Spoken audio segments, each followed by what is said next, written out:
Indesejáveis Rússia, o Templo Satânico e HR 9495. Na quarta-feira de manhã, acordei e encontrei alertas de notícias sobre o Templo Satânico inundados, com histórias sobre nosso novo programa, Elion Academy of Independent Learning Rio, em Ohio, que, como um programa cristão, já em operação. No mesmo distrito escolar, permite que os alunos tenham 55 minutos por semana para se envolver em instruções externas por organizações religiosas. No entanto, alguns veículos europeus selecionados estavam relatando uma notícia alarmante. O templo satânico agora é considerado indesejável pelo gabinete do Procurador-Geral da Rússia. Em uma declaração, a Procuradoria-Geral da República acusou os membros do templo satânico de promover ideologia oculta ao usar símbolos satânicos para desacreditar valores espirituais e morais tradicionais,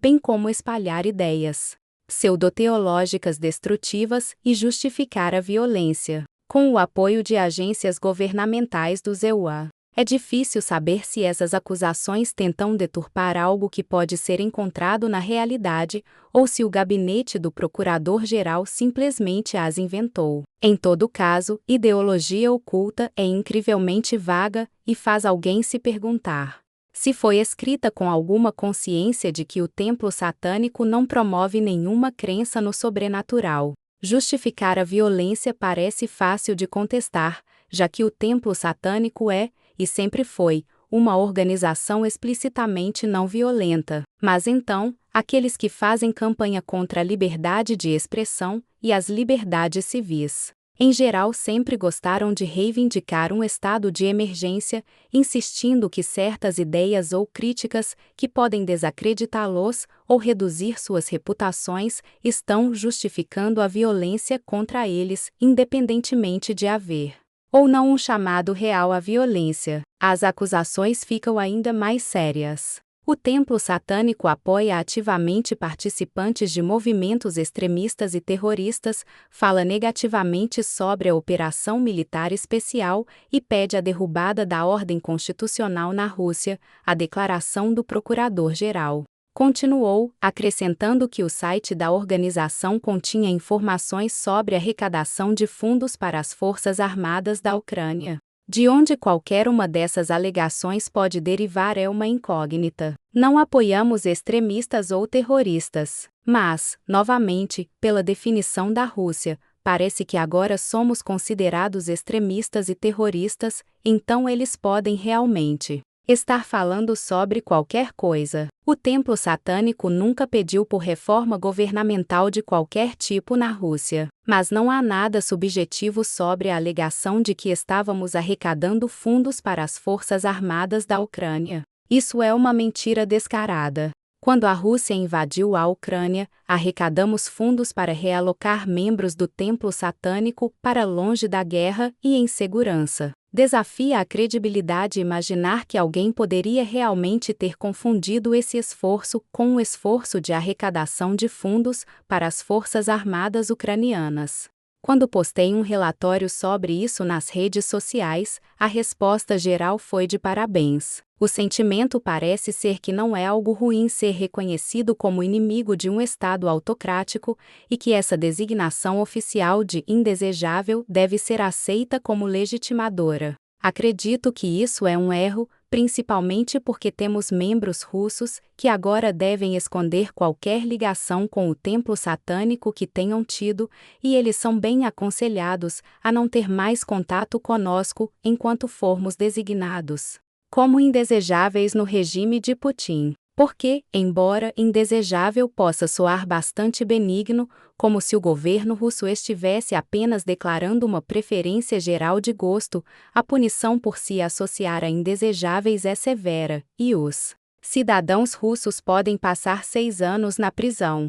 Mas, embora tenhamos filiação na Rússia, nossa atividade lá é, e sempre foi, quase inexistente. Nunca fizemos uma campanha lá, nunca apoiamos, como uma organização, seja em palavras ou ações, partidos de oposição contra Putin, nem, novamente, pedimos uma derrubada, ou mesmo revisão de sua ordem constitucional, tal como é. Isso, é claro, levanta a questão de por que a Rússia se sente movida a fazer essa declaração sobre nós. Porque eles estão preocupados com o templo satânico, a ponto de divulgarem uma declaração com acusações comprovadamente falsas contra nós. E a lista de organizações indesejáveis é alarmantemente curta, com menos de 200 entradas. A Lei de Organizações Indesejáveis russa foi assinada por Putin em 2015, visando grupos considerados pelo Estado como uma ameaça à fundação da ordem constitucional da Federação Russa,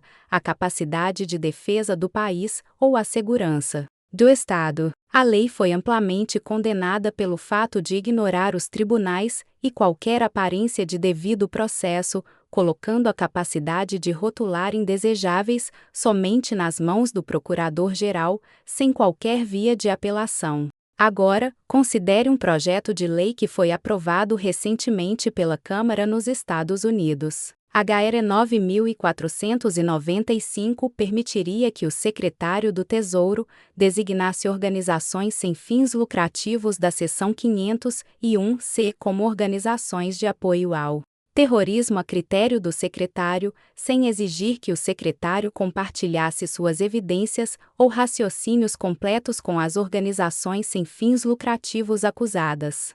Além disso, a legislação vai contra as proteções constitucionais do devido processo ao colocar o ônus da prova na organização acusada e fornecer apenas 90 dias para que as organizações demonstrem sua inocência antes de revogar seu status de isenção de impostos. É semelhante o suficiente à Lei de Organizações Indesejáveis para suspeitar que a lei russa foi influente, especialmente dado o zelo desavergonhado que muitos na administração entrante expressaram pela marca russa de autocracia, cada vez mais flagrante e escondida sob um verniz de democracia insultuosamente pouco convincente, como um elefante escondido atrás de um galho.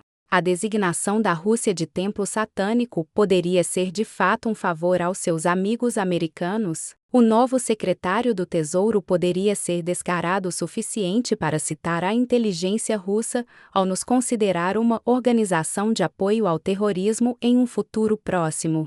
Aliás, Tucker Carlson, que fez papel de bobo perdendo debates para mim 3 vezes na Fox News, estava em Moscou promovendo o partido de Putin, no mesmo dia em que nossa designação indesejável foi anunciada. Carlson supostamente tem sido influente em impulsionar indicações controversas de Trump enquanto não está ocupado fazendo sexo oral em ditadores estrangeiros.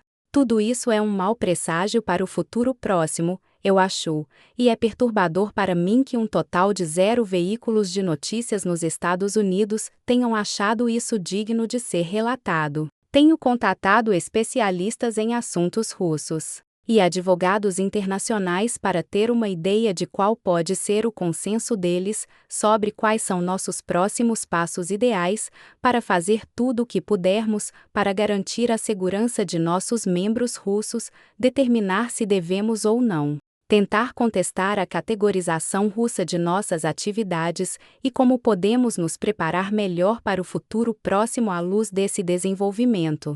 Essa não é uma preocupação pequena, e ninguém pode dizer que não vê as nuvens escuras no horizonte, agora quase diretamente acima de nós. Lúcia Andreavi, 6 de dezembro de 2024.